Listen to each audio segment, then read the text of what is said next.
साथ छोड़ने वालों को सिर्फ बहाना चाहिए, जो निभाना चाहते हैं वो मौत की दहलीज तक साथ नहीं छोड़ते। नमस्कार दोस्तों, स्वागत है आप सभी का मेरे YouTube चैनल आरजे रानी मोटिवेशनल स्पीकर पर। मैं हूँ आरजे रानी और सुना रही हूँ आज आपको कहानी दुख में किसी का साथ मत छोड़ना। तो आइए आज कुछ अच्छा सुनते हैं। दोस्तों, एक बार एक शिकारी शिकार करने के लिए जंगल में पहुंचा। उसने अपने तीर पर बहुत ही खतरनाक जहर लगाया और शिकार को निशाना बना करके उसने तीर को छोड़ा, लेकिन उसका तीर चुभ गया और तीर एक पेड़ पर जा लगा। वह पेड़ बहुत ही हरा भरा और सुंदर सा था। बहुत सारे तोते उस पेड़ पर रहते थे। जैसे ही वह जहरीला तीर उस पेड़ पर जाकर लगा, वह पेड़ धीरे धीरे सूखने लगा और उस पेड़ पर जो भी तोते रहते थे वह एक एक करके उस पेड़ को छोड़कर जाने लगे। उस बड़े से पेड़ के कोटर में एक बहुत ही बूढ़ा तोता रहता था, जो बहुत ही धर्मात्मा था और अच्छे मन का था।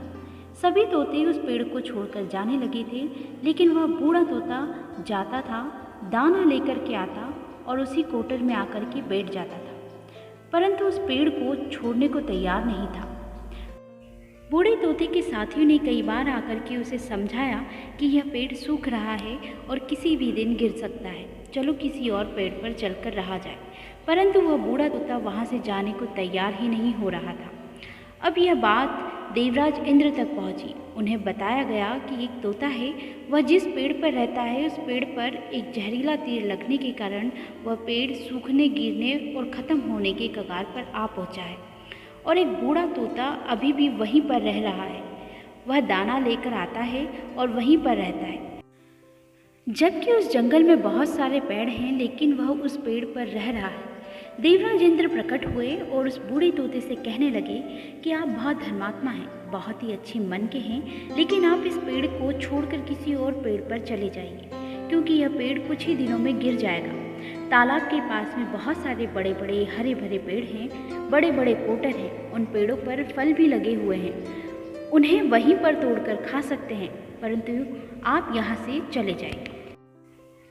तोता बोला, माफ़ कीजिएगा, इस पेड़ ने मुझे जीवन दिया है, शिकारियों से मेरी रक्षा की है, हर मौसम में मेरे साथ रहा। ये कोटर मेरा घर है, यहाँ मैं पला पड़ा हूँ, इस पेड़ को मैं छोड़कर कैसे जा सकता हूँ? इस पर संकट आया है तो क्या मैं इसे छोड़कर चला जाऊँ? मैं ऐसा कभी नहीं कर सकता। देवराज इंद्र तोते की इस बात से बहुत ही प्रसन्न हुए। उन्होंने तोते से कहा, मैं आपकी इस बात से बहुत ही खुश हूँ, मांगो जो आपको मांगना हो। उस बूढ़े तोते ने कहा, मुझे बस इतना मांगना है कि जिस पेड़ ने मुझे जन्म दिया, जहाँ मैं रह रहा हूँ, जहाँ मैं पला बड़ा, जिसे आप मेरा जन्मभूमि कह सकते हो, आप इसे फिर से वैसा ही हरा भरा कर दो जैसा यह था। देवराज इंद्र ने अमृत से उस पेड़ को सींच दिया और पहले की तरह हरा भरा कर दिया। अब वापस से उस पेड़ पर आकर के बाकी तोते रहने लगे। वह बूढ़ा तोता कुछ समय तक और जिंदा रहा, फिर उसकी मृत्यु हो गई और वह स्वर्ग में चला गया।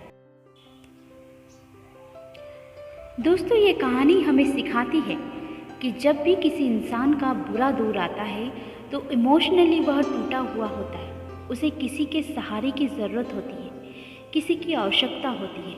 अगर आप ऐसे समय में उसे छोड़कर चले जाएंगे, उससे बात नहीं करेंगे, मुंह मोड़ लेंगे, तो आपसे बुरा कोई नहीं है, क्योंकि आप किसी के सुख का साथी बने या ना बने, लेकिन आपको हमेशा किसी के दुख का साथी ज़रूर बनना चाहिए। दोस्तों, ये कहानी आपको कैसी लगी हमें कमेंट करके ज़रूर बताएं। वीडियो को लाइक कर लें और चैनल पर नए हैं तो सब्सक्राइब करके बेल आइकन को प्रेस कर लें, ताकि रोज़ आने वाली वीडियोज़ आपको समय पर मिल